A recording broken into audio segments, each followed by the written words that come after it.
Welcome to the Women's Heart Health Summit. I'm your host, Dr. Mark Menolascino, Medical Director of the Meno Clinic in Jackson Hole, Wyoming. This is your chance to hear from the world's experts on how to achieve optimal health, optimal wellness, optimal vitality, and prevent heart disease. We're fortunate to be joined today by Maru Davila. Thank you so much for being with us, Maru. Thank you, Mark. I'm super excited to be here with you and all your audience. Well, we've known each other for probably 5 years. I've always admired how you incorporate food, nutrition, cooking, passion. I think you've really developed a great program that I want to share with everybody. Let me tell them about you. Maru is a celebrity health nutrition coach, chef, international best-selling author, and former competitive triathlete and marathon runner. She's a frequent TV guest, writer, and speaker on detoxing, healthy eating, weight loss, wellness, and empowerment topics. Born in Mexico City and immigrated to the U.S. to pursue her MBA at Harvard Business School after a successful corporate career in a Fortune 500 company, she found her stressful and busy life had led her to unhealthy eating and putting her health at the bottom of her priorities. Boy, that must sound familiar to a lot of our viewers. This resulted in decades of struggling to keep weight off, and she developed a variety of health issues. Through her education and the help of the most progressive doctors and experimenting on herself, Maru developed a proprietary process that allowed her to lose 60 pounds without gaining it back and to help her to overcome the health and emotional issues that had kept her stuck. Today, she empowers her clients with knowledge and tools to get healthier, lose weight, and feel great by using the power of healthy eating that feels like cheating. Her programs have already helped thousands of people feel and look amazing in as little as 14 days. She loves working with clients who are committed to getting or staying in shape, helping them create the right customized eating and health support plans so that they can get better to faster results from their workouts. They can discover and unleash the power of their best self, all physically, mentally, and emotionally. Today, Maru balances her life as a mom, wife, chef, and coach while always trying to inspire others to eat better, get fitter, and feel happier. Thank you again for being with us, Maru. Thank you, Mark. It's my pleasure. Well, you know, so many of our friends that we've talked to have a story about why they are so passionate about the work they do. And it seems like you lived it. You went through the toughest part of it, and you came out the other side healthy, and now you walk the walk and talk the talk. That must be an inspirational message for the people you work with. Yes, you know, it wasn't easy, but yeah, today I'm blessed that I found a way out, and it is my passion and my mission to inspire others so they don't struggle as long as I did or waste as much time as I did. Well, you know, now there's so much on the internet, and there are seminars like the one you and I are doing right now where great information is shared. How did you find your path? How did you find good information to help you put this program together? So I always say something, you know, I didn't find nutrition or health, it found me. And for me, my story is weird because it was, I didn't know how sick I was or how sick I was getting. I did know I was struggling with frequent issues, like, you know, every month I would get a cold that would develop into a full-on sinus infection where I would get antibiotics, and the next month repeat, right? And so that was something that I just, you know, learned to live with it. Now, growing up, I also began my teens with, you know, major digestive issues that I was always told that because I've always been very driven and always been working on like a lot of things. It was my stress, my lifestyle that was that, you know, and so even though later in life, in my early 40s, they started to do ultrasounds, biopsies and everything, they just said, you know, there's nothing, we can't find anything wrong, so just take Prilosec and move on, right? So it was your fault. I'm like, okay. Yeah, and you know what, at that point, it was getting not only uncomfortable, but scary, because frequently I would feel like I choked. I would eat and things, whether they did or not, I don't know, but it felt like something would get stuck on my throat. That's why I started getting studies, but nothing showed.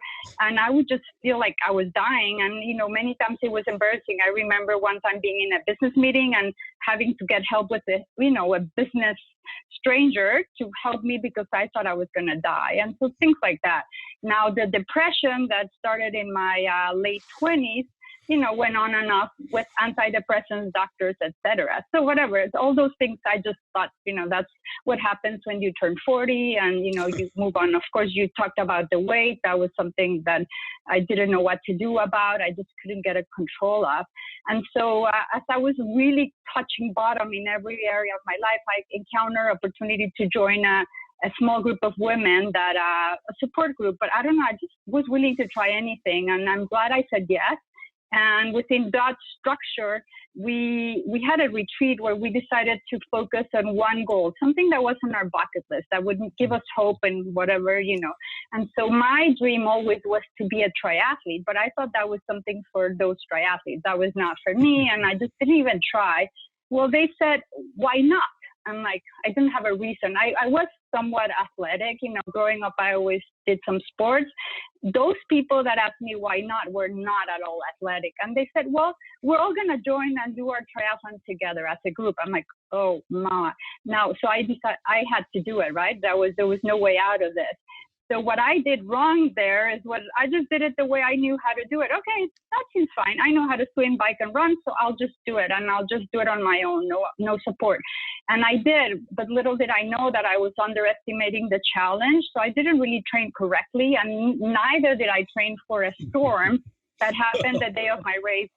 So it was an ocean swim, the first part, and I almost drowned. I had to be rescued, and it was really scary. Gosh. And so the one thing or maybe I've shared with you or not, but you need to know is I don't quit. I don't like to fail, and I don't like to quit. It doesn't matter if it takes me a lot of time, but that inside, even though I was depressed and not on my best point, I'm like, I didn't like this, like being disqualified and being rescued was, when I was a swimmer since I was a baby, was not something I liked. So I went back to the drawing board, and somehow I got some light that I had not trained correctly, and I needed to find the right support, the coaches and groups that would tell me how to do it, people who had done it before me, right? So I did that correctly, and now I had 3 different teams and coaches for this disciplines. Second race, 8th place, third race, first place. That led me into being invited to join a women's team, which I did. Now I understood that support and being surrounded by people that are like-minded and also trying to be their best was going to help me. And so intuitively, I joined that. And of course, I got my drive and ambition kicked off, and I became better and better and followed the advice of the experts and did longer races. And before long, we were given the opportunity to have a diet that would help us be better. And given that I'm competitive, I'm like, sure, I'll do it. And so I didn't know that it was a detox diet, an elimination and clean eating for 3 weeks. And so I did it. And what was great is, of course, my goal was to be better athlete and obviously lose those last 5 pounds that I could never lose. We always want to lose those. And so I did that. And yes, I did lose them. And yes, I became better. But what was more important was suddenly those sinus infections, and I didn't tell you, but as a woman, I also had a lot of yeast infections. And as a woman, you feel really unsexy if you have those. So I would go to the doctor, they would give me something next month again and again and again. Well, those 2 things that were some of my biggest challenges went away. And I said, wait, what happened? How did this happen? And so obviously that's my curiosity triggered, and I ended up going back to school to figure things out. And well, Maru, you're sharing a bunch of ideas with us, so let's kind of take a step back for a second. You're talking about all of these great things that so many of our viewers want to hear about. So let's break it up just a little bit so it's easier for them to get these pieces. You're talking about your tribe and having a tribe and the social support, how you found that to be so successful. How are you helping women connect, besides connecting with you, but to connect with their families, with their friends, with social groups, with like a triathlete group? What are some recommendations you can make for people to do that?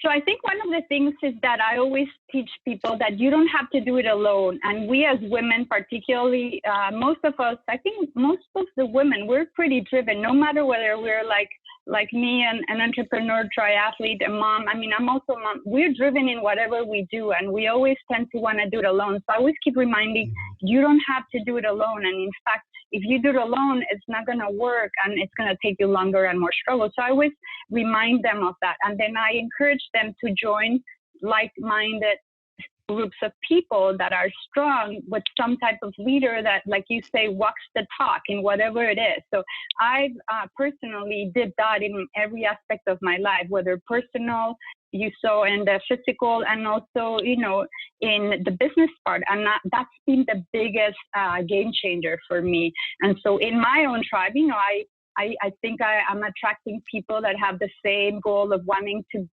get in the best shape physically, mentally, and emotionally. And whether you're just starting or you're halfway or you're along the way, we care about each other. I mean, I care about each one of the persons that joins any of my programs. And so do they. I don't know.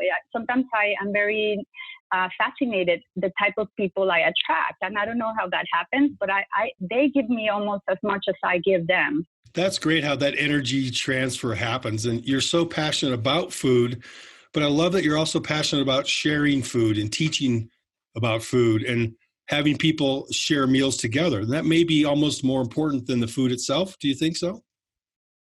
Yeah, I think so, because for me and most of us, I always thought of food as something you control in order to lose or gain weight. I mean, most of the times you want to lose weight, because there's not a lot of people who want to gain weight. But I didn't realize that food had an impact in every aspect of my life. I had no idea food could impact me financially. I mean, and I don't mean because of the doctor bills. I mean because of the decisions I was making in my life that eventually had a financial impact. My brain was not healthy. My brain was not clear. You know, I could not make, at some point I started to make very dumb decisions. My relationships were also one bad after the other. It was not a coincidence that the worse I was taking care of my health and the worse I was eating, the worse I was performing in every area of my life, until it was, you know, obvious. For a while I was fooling myself and everybody, but at some point it became obvious that I was not at my peak and I had to make a change. Well, you talked about things I think everyone viewing can relate to. You talked about having digestive problems and taking medicines for it, getting a cold that would turn into a sinus infection, having this weight that you could never lose, having brain fog that turned into mood issues. And a lot of women talk to their doctors about this, and they're given a medication, or they're told that's just normal. That's just how it is. And they suffer for that. But you really have found ways to help them transcend through that. And it sounds like you've seen how they're all tied together. Yes. So one of the first things I do, and everything I do is something I did. So I really work with, you know, some of the top doctors, learn from top doctors like yourself, and really by surrounding myself with people that were better than me, I just try to absorb everything I could. And I figured out that what I needed to do was I needed to get clean. I needed also to figure out what foods were good for me and which ones were not good for me. Obviously, I knew sugar and junk was not good for me, but I didn't know certain other things like dairy and whole grains like wheat and all that were not good for me. So for example, going back to my triathlete races, I had no idea why I suddenly started to get a lot of asthma in my races. You know, that was in my mid-40s, and I did get a lot of testing, and you know, they just told me to take steroids and whatever, and the inhaler. I didn't know that the night before meal and the morning before the race meals were, you know, exacerbating my inflammation and were triggering respiratory issues. And that was, you know, here's what I would eat. I would eat the night before, like whatever pasta, you know, which is what people tell you. And, you know, sweet potato is good, but it's not good for me. I had developed some sort of intolerance. And then in the morning, I would have a Get Lean cereal. That was my go-to thing with non-fat milk, a banana, and orange juice or something like that. And so that was like just like I was just completely putting myself up for failure. Guess what? In the race, I had to survive with the asthma, but also with cough medicines, with respiratory.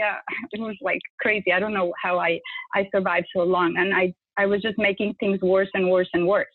It's amazing what we thought were truisms just 5 or 10 years ago in nutrition, like the carbo loading before a race and the types of things that you would have pre-race, how we found that we were way off. Yes. And personalizing medicine is one of your passions, and using personalized food choices to personalize your medicine. Is there a way that you help an individual develop their personalized food choices? Well, yes, I do, because I always start. I have a three-step program, and in very plain terms, I call it get clean, get lean, stay lean, just to call it in a way. The get clean part is what I call getting strong foundations. If you come to me, Mark, and you said, Maru, I want to lose weight, Maru, I want to gain weight, Maru, I want to be happier, I want to be smarter, I don't care. I'm always going to put you in the strong foundations and get you clean, because that will set up a lot. Number one, it's going to really like empower the inside of your body to operate at its best, because we're going to reduce the toxicity that we all accumulate daily. Even, I mean, I'm super clean eater. I accumulate a lot. So I have to be very diligent on my getting clean, a few times a year, or when I travel a lot, I come back and, immediately focus on that, right? And so I get them clean so that they can think, feel, and be better. And from then on, we go to the next level. Some people may want, a lot of people nowadays are struggling with weight, but some of the other people are not. They just want to live better. And that's how I first start them. The strong foundations takes out most of the worst, the foods that trigger the most inflammation and toxicity, and then concentrate on very clean, highly nutrient dense foods. And with that, they're gonna then feel what it's really like to feel great. And then we start introducing some of the bad things. I guess here's a good point to just tell you that I see only two types of food. I divided the whole world of foods in two groups, just because I like to keep things simple. Number one, there are smart foods. And for me, smart foods, and every word, every letter has a meaning. They support your health and weight loss. They minimize toxicity. They affect you, like your brain, your energy, your emotions in positive ways. They reduce inflammation, and they take care of your hormones. You as a doctor, you know how important it is, especially for us women, to keep our hormones in balance, especially as we age. So I think those foods that help me with all of that at the same time, not one, but then affect the others. What are some of those foods that you would consider smart foods for women?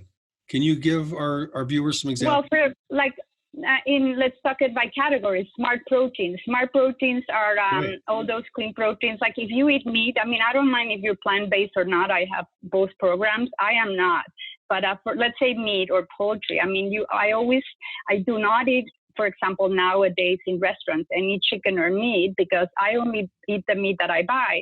For me, meat has to be organic. I have to know where it came from, has to be grass-fed. It has to be no hormones, antibiotics, a very healthy animal, right? That has ability to live a healthy life in open space. And poultry, the same, right?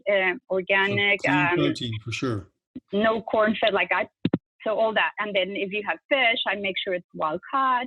Then, I do a variety of nuts and seeds as complements for protein. I have also my own line of protein shakes that are either plant-based or bone broth and things like that. Then I have what you call the smart veggies. For me, I have two separations there. I have the green leafy greens, which for me are a staple. I include them every meal at all times. I just switch them around, but they have to be there. I mean, unless, I don't have a choice, but if I can, I will choose some leafy green, and then I'll add a variety of other.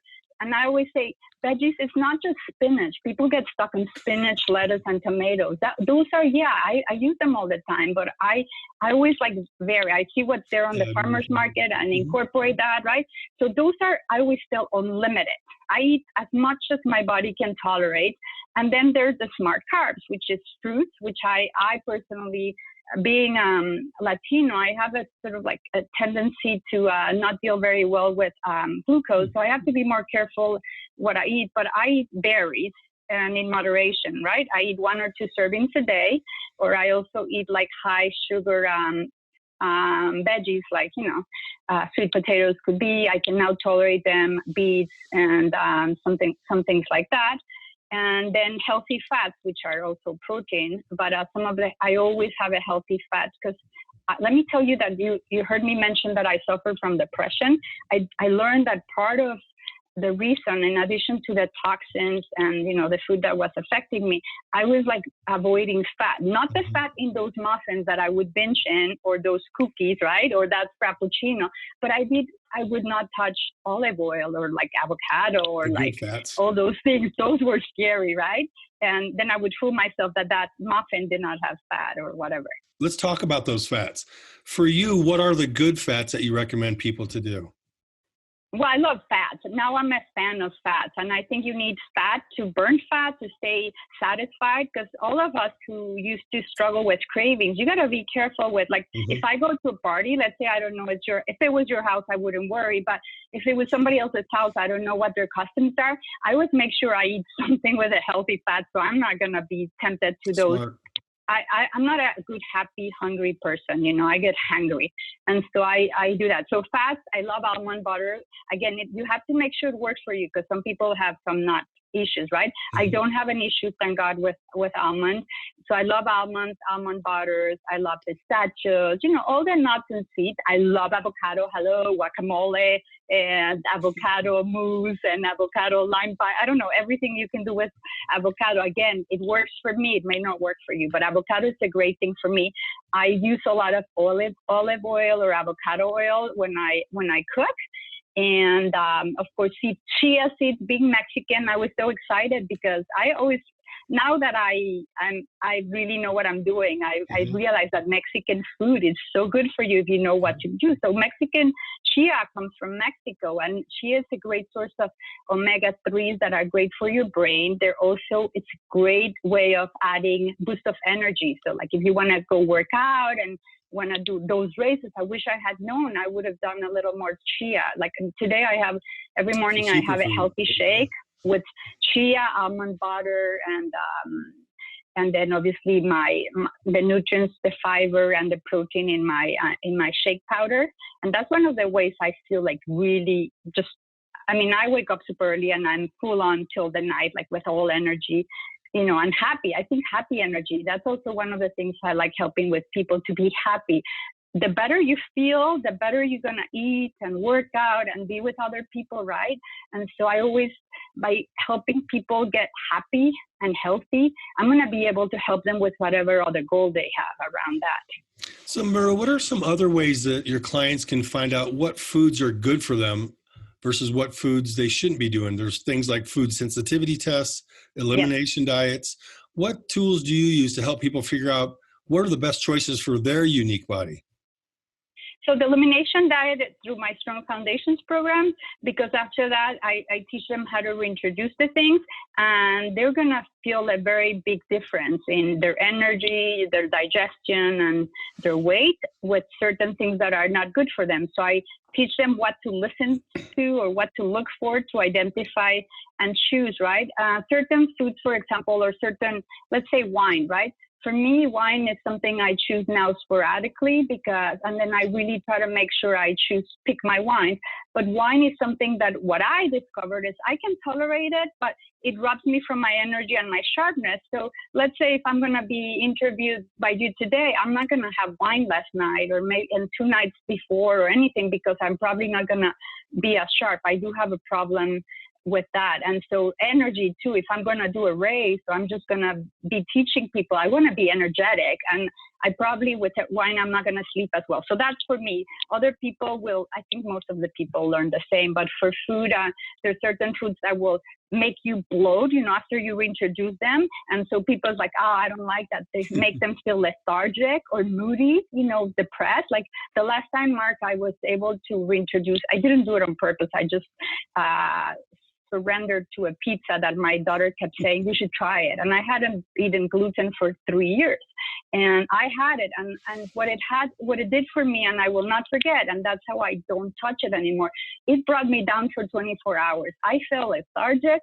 I didn't care whether I was a mom or not. I just wanted to be laying on the couch. And as you can see now, I don't seem to be a very slow person, right? I'm always on the go, and I'm happy, and I'm like, I go too fast. I was like, I just don't want to move. Do you want to watch a movie or movie after movie? I remember she was like, Mom, what's wrong with you? And I just couldn't do anything about it. It was something Maru, that almost like a hangover.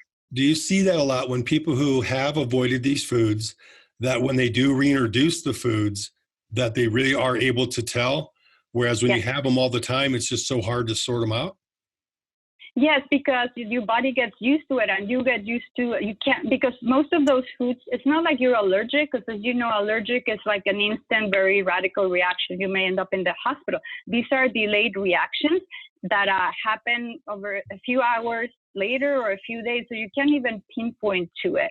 But when you stop eating, let's say gluten, dairy, and a few other things, when you stop eating them, a few weeks later, like 2 to 3 weeks later, you introduce it. You know, if you want to really know what's good or not good for you, you do one at a time. It will give you a 10 times response. Like I give you a quick example. For me, the first time on my first elimination diet I mentioned, I had a piece of bread. It gave me a belly that looked like I was pregnant. And that I didn't used to get it that big. I probably was bloated, but not. Then the cheese, in my case, it gave me an asthma attack and cough attack the next day. So there's certain things people will know. I mean, there's not one time that people don't know. It's different for everybody, but I just it's interesting. You mentioned your asthma was the next day. And I think a lot of people think about food and reactions as the kids who eat peanuts and break out in hives in 5 minutes. They have a hard time correlating how they feel today from what they ate 1, 2, or 3 days ago. So do you do do you do food logs with people, or how do you help them put those things together? Oh, I've got a migraine today from what I had 2 days ago. How do you help them to connect the dots?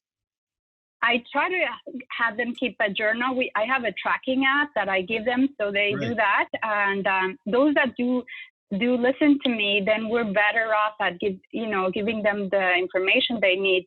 But in other cases, if there's like major things and they were in that order, then we do testing, like food sensitivities or in-depth testing for specific, like for gluten or for other stuff, right?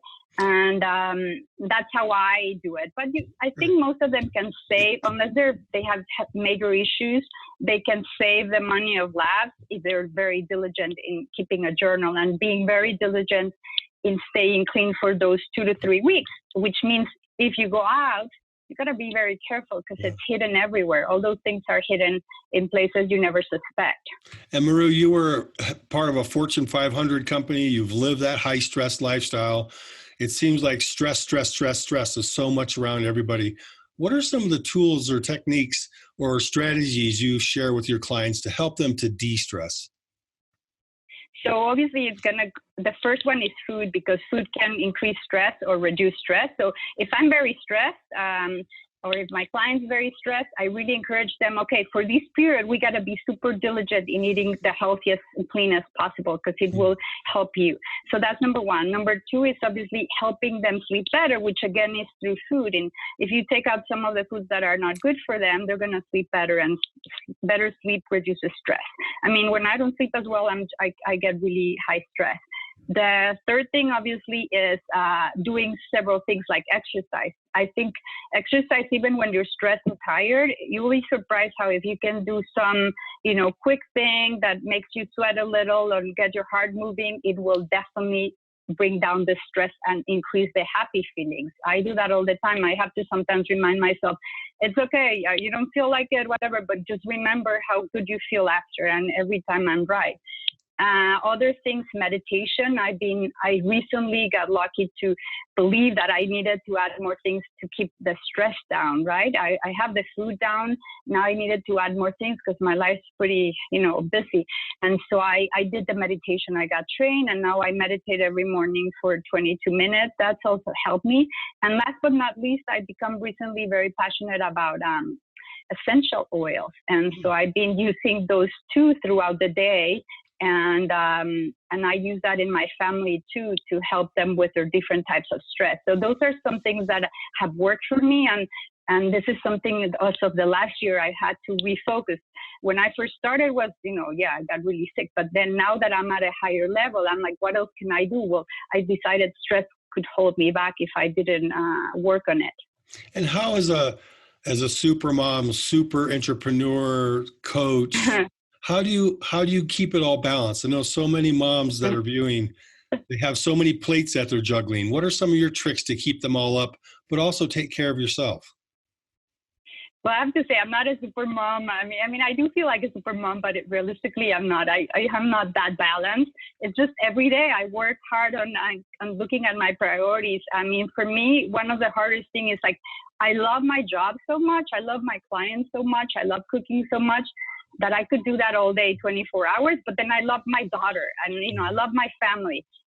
But I can't do both like full time. So I just have to be conscious every day. How can I spend more quality time? And to tell you the truth, there are days that I don't go to bed feeling the proudest. I didn't do my best.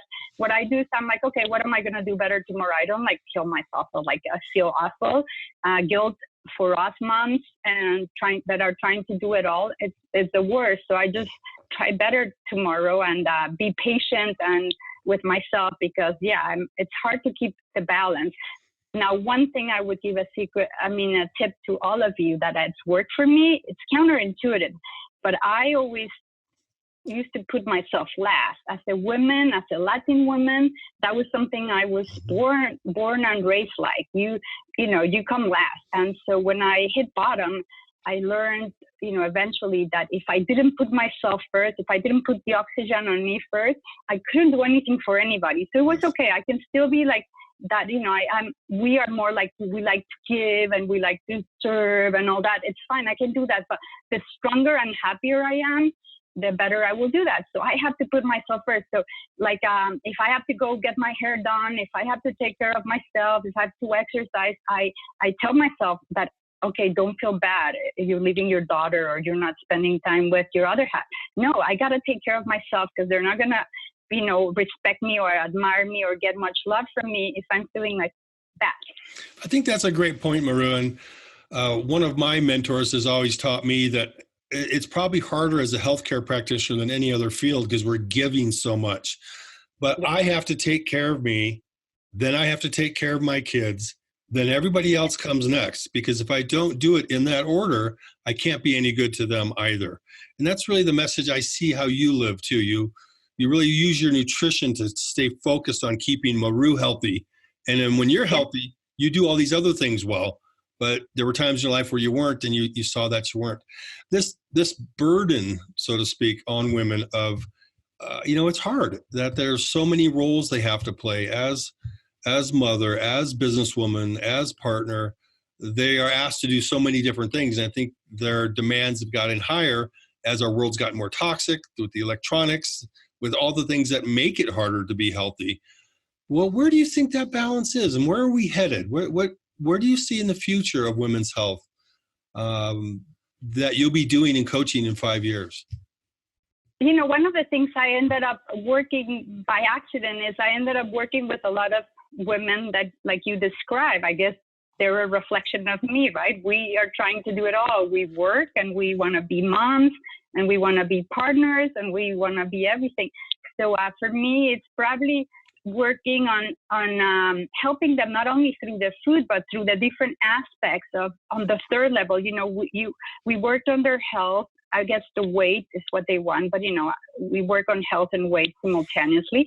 And then the next level is how to live their best ever. Because one of the other things I love is I love seeing empowered women. I love seeing women just reach out and do whatever. I mean, I didn't know limits for one. I don't know why, because I was raised by limit beliefs where women are supposed to stay at home. And in my generation, you could go to college, but you had to get married after that. And for some reason, I don't know, it just didn't fit me. And so I want people to do whatever. It doesn't have to be my path.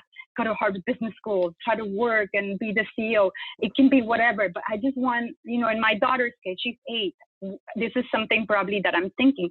I'm empowering today with understanding the power of food. So I never talk to her about weight. I talk to her about, what food can do for you. I'm like, if you want to be smart, beautiful, and happy, you gotta eat these things. Okay, you wanna eat some sugar, fine. Well, you gotta be responsible. If you're gonna eat sugar, then you need to eat more of the other things, because those are the things that are gonna help your body clean. So that's the first thing I'm empowering her, something I didn't know, right? So it's not about the weight and she's healthy weight, right? It's about like what you eat to be your best.